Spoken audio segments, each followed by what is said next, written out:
바울은 빌립보 교회의 문제를 거론합니다.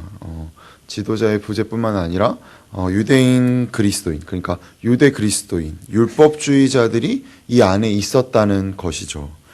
그들은 자신을 할례파라고 이야기합니다. 나는 유대인이기 때문에 할례를 받았다.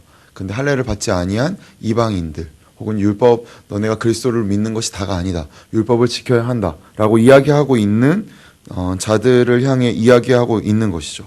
바울은 그들이 몸을 상하게 하는 것에 불과하다. 그리고 우리가 진정한 할례파다라고 이야기하고 있습니다. 할례는 율법을 대표하는 행위였기 때문이죠. 그러나 우리가 기억해야 할 것은 바울이 여기서 이야기하는 개들, 해악하는 자들은 도덕적으로 문란하거나 악의적으로 목적을 가져서 사람들을 해하려고 하는 집단이 아니었다는 것입니다. 기독교 신앙의 가장 큰 문제가 되는, 그러니까 바로 예수 그리스도가 우리의 신앙의 근거가 되고 우리가 고백할 유일할 이유가 된다는 것 이외에 다른 무엇을 더할 경우 성경은 언제나 심각한 경고를 합니다. 그렇게 바울도 이에 대해 강력한 메시지를 보내고 있는 것입니다. 그것이 윤리적으로 올바르고 틀리고가 아니라 예수 그리스도 이외에 다른 어떤 것을 덧대기 때문이죠. 할례나 율법으로 신앙을 확인하고 싶은 것입니다. 기초가 되는 우리의 근원이 무엇인가. 그리고 내가 이렇게 해야 되는 것이 우리의 신앙을 더 이롭게 하는 것이지 않을까라고 여기는 우리의 본성인 것이죠. 하지만 도덕의 극단으로 이른다고 해서 우리가 구원받는 것이 아닙니다. 이것이 우리가 고백하는 이유이죠. 인간이 만들어내는 의에 불과한 것입니다. 그 어떠한 고매한 도덕도, 그 어떠한 윤리의 궁극도 인간이 만들어낸 의의 궁극인 것입니다. 하지만 우리가 서 있는 터전은 인간이 만들어낸 의가 아니라 은혜의 자리에 있는 것이죠. 하나님이 우리 가운데 허락하심을 고백하는 것입니다. 뿌리와 근거가 다른 것이죠. 우리의 어떠함으로 서 있는 자가 아님을 사도 바울은 우리 가운데 고백하고 있는 것입니다. 율법은 하나님의 기준입니다. 그렇게 우리는 그 기준에 부합할 수 없죠. 출애굽기 19장에 나타나는 것처럼 하나님께서 이스라엘 백성 가운데 애굽에서 건져낸 자들에게 맺은 언약인 것입니다. 너희가 율법을 지켜야 하는 이유는 내가 거룩하기 때문인 것이죠. 율법을 지키는 것이 내가 어떠한 자이다라는 확인이 아니라 율법을 지킴으로써 내가 누구와 관계를 맺고 있느냐를 확인시키는 것입니다. 하나님의 의를 요구받고 있다는 것을 기억하라는 것이죠. 내가 이것을 지킴으로 내가 이만큼 되었다가 아니라 내가 이 약속의 근거가 누구와 맺고 있는 약속이냐는 것을 기억하라는 것입니다. 그래서 할례가 중요했습니다.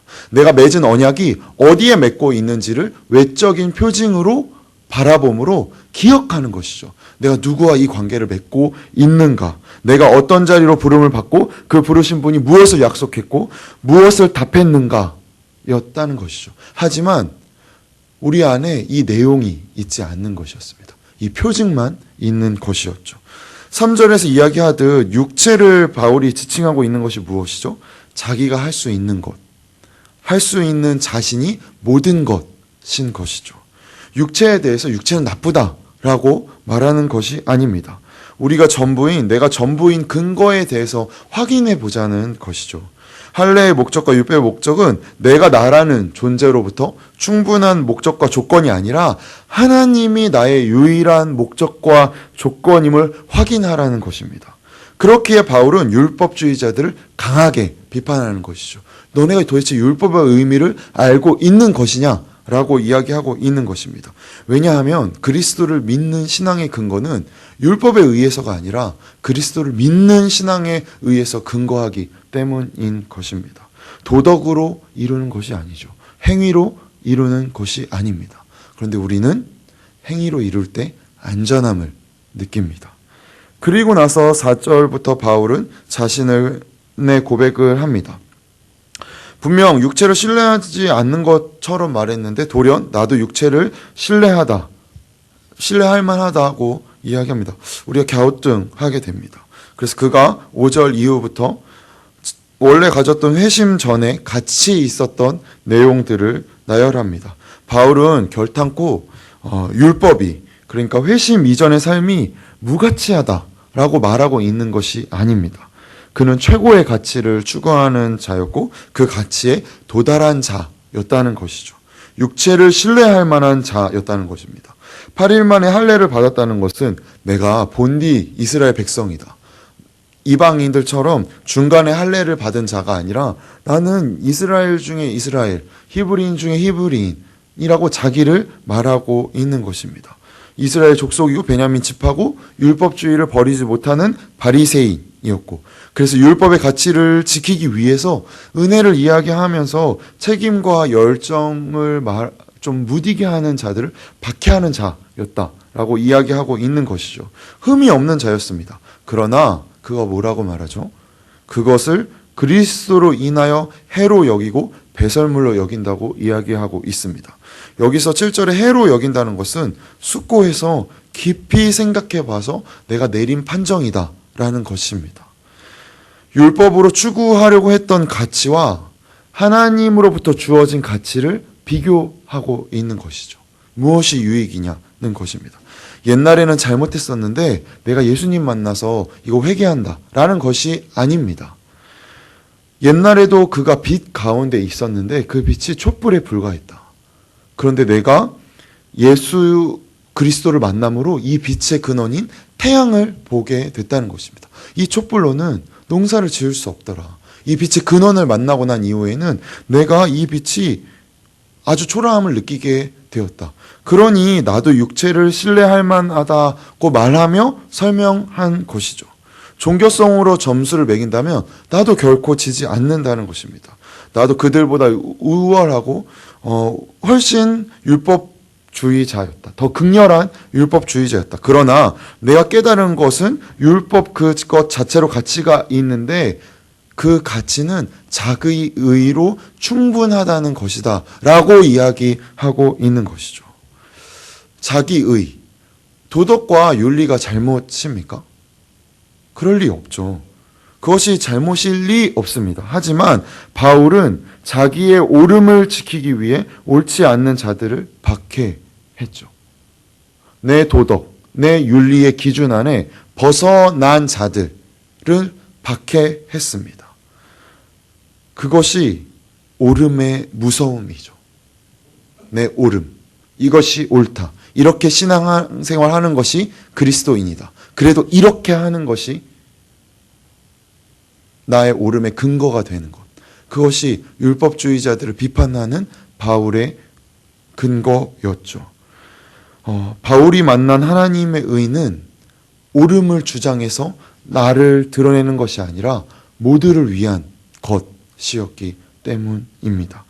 그래서 내가 가지고 있던 자랑들과 가치를 해로 여긴다는 것은 우리가 앞서 보았던, 우리가 지난 수요일에 큐티했던 빌립보서 2장 6절에서부터 11절에 나타나는 그리스도 찬가와 짝을 이루는 신앙 고백입니다. 우리 같이 한번 읽어볼까요?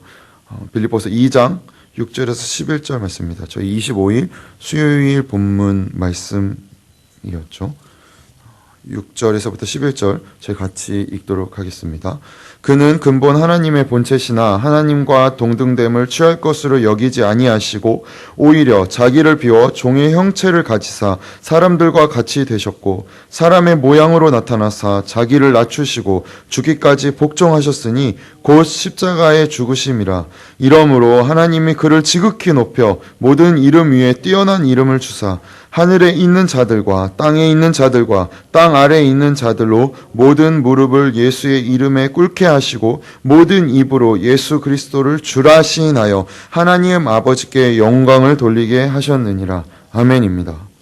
하나님은 당신의 영광을 군림하고 강제하는 것을 버리고 해로 여겨서 섬기고 낮추는 것으로 당신의 가장 중요하고 깊은 것으로 택하셨다는 것입니다. 이게 무슨 말이냐면 예수님은 자신의 엄청난 이점, 곧 하나님과 동등하다는 것을 이용할 만한 권리로 여기지 않으셨다는 것이죠. 내가 하나님인데 너네 다 내 말 들어, 너네 다 이 질서에 순종해 라고 여긴 것이 아니라 우리와 같은 모습으로 오셨다는 것입니다. 창조주가 피조물로 오셨다는 것, 이 엄청난 사실, 그리고 그의 삶을 내가 이것이 하나님과 같은 내가 신적인 삶을 이루는 것이 아니라 십자가에서 죽는 소명으로 이해하셨다는 것이죠. 그래서 하나님이 그를 높이셨다. 여기서 바울은 그렇게 자신이 가진 엄청난 육체의 특권들이 자기도 이용할 만한 권리로 여기지 않는다고 이야기하고 있는 것입니다. 이것이 다 쓸모없다. 나는 예전에 이렇게 살았는데 난 이제 이렇게 산다는 것이 아닌 것이죠. 그거 왜 그렇게 말할 수 있죠? 그 의가 결국 나 하나 의롭게 되기 위해 모두를 잡아먹을 수밖에 없는 의였기 때문입니다. 율법은 사람을 판단하라고 준 것이 아닌데 우리가 그 법을 조작할 만한 능력이 없더라는 것입니다. 그 법에 매여 있기 바쁘다. 참 내가 이 기준을 통해 무언가를 이루는 것이 아니라 그저 그 기준에 얽매여서 내가 이러한 자이니 너도 이래야 한다라고 정죄하는 근거가 되기에 급급함을 고백하고 있는 것이죠. 그런데 하나님만이 그 생명의 위에 법을 쓰실 수 있더라. 그것이 바로 예수더라고 이야기하고 있는 것입니다. 그 고백의 주인이자 기초이자 근거이자 약속의 증언들이 바로 예수 그리스도를 통해 이루어지고 해석됨을 바울은 이야기하고 있는 것이죠. 우리가 봤던 6절에서부터 11절 전에 5절에 뭐라고 이야기하죠? 사도 바울이 너희 안에 이 마음을 품으라 곧 그리스도 예수의 마음이니 라고 이야기하고 6절에서부터 11절을 이야기합니다. 그런데 그 전에 2절부터 4절에 바울이 뭐라고 이야기합니까? 마음을 같이하여 같은 사랑을 가지고 뜻을 합하여 한 마음을 품어 아무 일에든지 다툼이나 허영으로 하지 말고 오직 겸손한 마음으로 각각 자기보다 남을 낮게 여기고 각각 자기 일을 돌볼 뿐더러 또한 각각 다른 사람들의 일을 돌보아 나의 기쁨을 충만하게 하라. 그리고 나서 그리스도의 마음을 이야기합니다. 옳은 일을 할 때 옳고 그른 게 전부가 아니라 옳게 함을 만들기 위해 너는 어떠한 마음을 가져야 하는가? 너는 어떻게 행해야 하는가를 이야기하고 있는 것이죠. 기억하라는 것입니다. 겸손이란 모든 사람을 이해하는 것이 아닙니다. 내가 이것을 이해하고 해석하는 것이 아니라 내가 저지른 잘못의 크기가 너무 커서 누구도 흉을 볼 수 없다는 것이죠. 그렇게 겸손의 뿌리는 나의 못남인 것입니다. 내가 나의 못남을 알기에 누구도 이야기할 수 없는 것이죠. 내가 여기는 판단, 내가 여기는 생각, 내가 주장하는 주장이 주장일 수 없는 것입니다.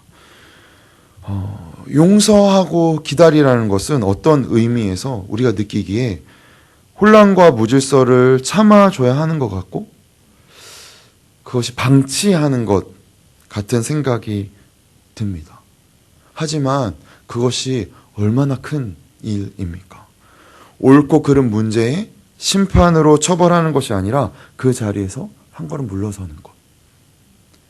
이것이 우리 안에 예수께서 살고 계시다는 증거이지 않습니까? 왜 세상의 여러 가지의 가치 판단에 우리는 늘 두려움으로 우리가 물러섬을 대답합니까?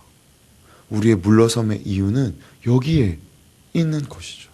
그래서 당당한 것입니다. 그래서 겸손한 것이죠. 그래서 정죄할 수 없는 것입니다. 우리가 어떤 자인지 알기 때문입니다. 우리가 어떤 자이죠? 예수 그리스도를 십자가에 못 박은 자들입니다. 그렇게 우리가 이 고백 위에 서 있을 수 있는 것이죠. 우리 안에 우리가 한 걸음 물러설 때 우리 안에 예수 그리스도의 임재를 확인하게 되는 것입니다. 우리의 의는 언제나 우리 마음에 드는 것입니다.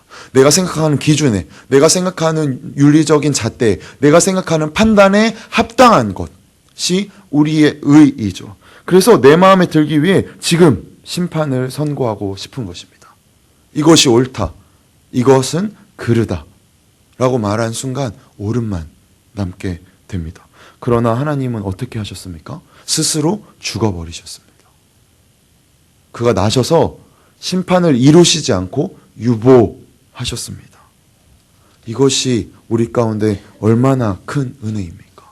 여기서 우리의 믿음이 나타납니다. 우리가 한 걸음 물러설 수 있는 존재라면 왜 상대방에게 성령께서 일하실 여지가 있음을 믿지 아니하는 것입니까? 내가 그랬던 것처럼 그도 그러할 수 있음을 왜 우리는 신뢰하지 못합니까?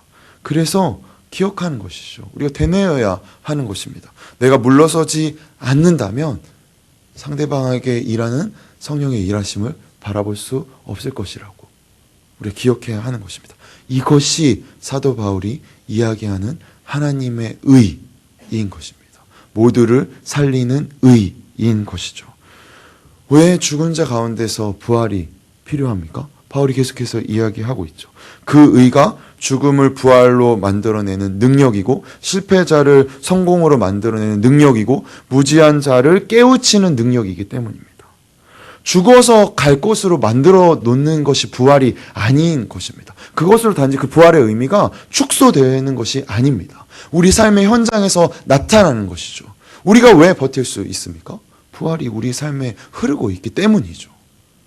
죽는 것이 끝이 아니기 때문입니다. 나의 실패가 끝이 아니기 때문이죠. 나의 무지가 끝이 아니기 때문입니다. 나의 못남이 끝이 아님을 예수께서 그의 삶에서 부활로 나타내셨기 때문입니다. 그 신앙이 우리 가운데 있기 때문에 우리가 기다리고 용서하고 멈추고 사람들이 보기에 참 무지한 것 같고 이 사람 참 수줍은 것 같고 저 사람 참 무디다 참 뭔가 느리다 라고 말하는 이유가 무엇이죠? 우리 가운데 부활신앙이 있기 때문입니다. 우리가 그것을 바라보며 나아가는 자들이기 때문인 것이죠. 우리가 이러한 자들입니다.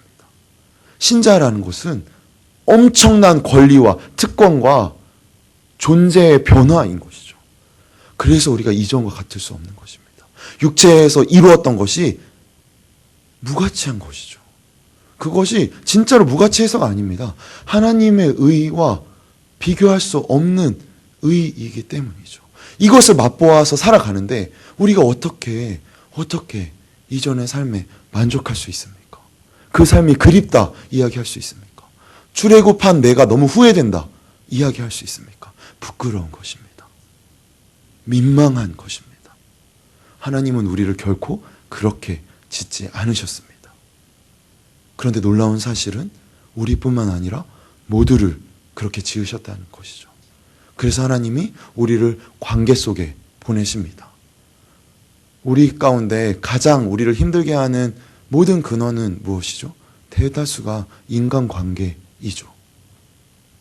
그럴 때 기억하셔야 되는 것입니다. 우리가 이러한 자로 그 관계에 손을 붙들고 있는 자라는 것. 부활을 고백하며 우리의 신앙 가운데서 이 신앙으로 버텨내는 자들로 그 손을 붙잡고 있는 자들이라는 것. 우리가 왜 그 손을 붙잡게 되었죠? 고난으로 보내심 받았기 때문입니다. 우리가 가난하지 않았다면 가난한 자들과 함께 있겠습니까? 우리가 성공하지 않았다면 성공한 자들과 함께 있겠습니까? 내가 실패하지 않았다면, 내가 힘들지 않았다면 그들의 손을 붙잡고 있겠냐는 것입니다. 그게 성육신의 의미인 것이죠. 내가 이렇게 왔다. 너도 그렇게 살아라. 이것으로 주께서 우리를 초대하고 계신 것입니다. 부활의 능력이 그 역전이 그 능력이 능히 모든 것을 바꿀 수 있음을 아는 것. 그것이 내 삶에서 이루어진다는 것을 확신하며 나아가는 것. 이것이 신자의 믿음인 것입니다. 우리가 그것을 바라보며 달려간다고 바울은 이야기하고 있는 것이죠. 그래서 우리 자신이 은혜가 필요하듯 우리가 손을 잡고 있는 내 이웃이 그에게도 은혜가 필요함을 고백하는 것. 그래서 내가 주의 손이 되어 그의 손을 붙잡는 것. 이것이 주께서 우리에게 요구하시는 의인 것입니다. 그래서 우리가 우리의 고난과 고통을 통해 보냄받고 있다는 것을 기억하며 우리가 신자된 자리로 신자답게 살아가는 저와 예수양남 가족들 되기를 주님의 이름으로 소망합니다. 기도합니다. 주님 참 감사합니다. 우리가 우리를 볼 때 우리는 여전히 보잘것없는 자들입니다.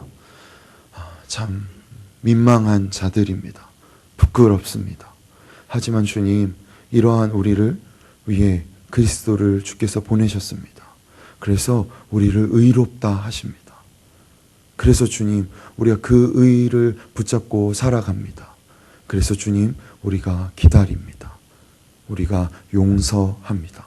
우리가 화해합니다. 주께서 우리에게 그러하셨기 때문입니다. 주님, 오늘도 우리가 이것을 기억하며 한 걸음 멈춰서며 한 걸음 더디가며 한 걸음 더 예수 그리스도께로 다가가는 저희들의 삶 될 수 있도록 우리를 인도하여 주시옵소서. 그렇게 이루어 가시는 주님께 감사드리며 살아계신 예수님의 이름으로 기도드렸습니다. 아멘. 우리 주기도문으로 예배를 마칩니다. 하늘에 계신 우리 아버지여,